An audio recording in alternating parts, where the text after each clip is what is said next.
વિક્રમભાઈ, મારો એક સવાલ એ પણ છે કે તમે એવું કીધું કે હું ક્યારેય પણ આ વિસ્તારમાંથી હવે ચૂંટણી નહીં લડું, એટલા માટે હવે એવી ચર્ચાઓ પણ શરૂ થઈ છે કે શું વિક્રમ માડમ એ કોંગ્રેસ છોડીને બીજી પાર્ટીમાં જશે. આ સવાલ મારો એટલા માટે છે કે અનેક વખત ભૂતકાળમાં અનેક નેતાઓ એવું કહી ચૂક્યા છે કે સિંહ કોઈ દી ખડ ન ખાય, આ અંગૂઠો કોઈ દી ભાજપને મત ના દે, અને એની 2 કે 5 કલાકો પહેલા એ બીજાને ગાળો દેતો હોય સામેવાળી પાર્ટીને, એવા નેતાઓએ ખેસ પહેરી લીધેલા છે. હું બીજાની સાથે શું કરવું કે શું ન કરવું એમની વાત છે. વિક્રમ માડમ જ્યારે નક્કી કરે છે ને ત્યારે દુનિયાની કોઈ તાકાત વિક્રમ માડમને ફેરવી નથી શકતી.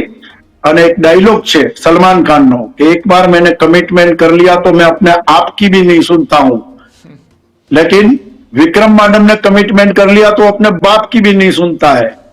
મારી કોઈ જરૂરિયાત નથી, મારી કોઈ મજબૂરી નથી, મારા કોઈ કારા ધંધા નથી, મારી કોઈ અપેક્ષા નથી.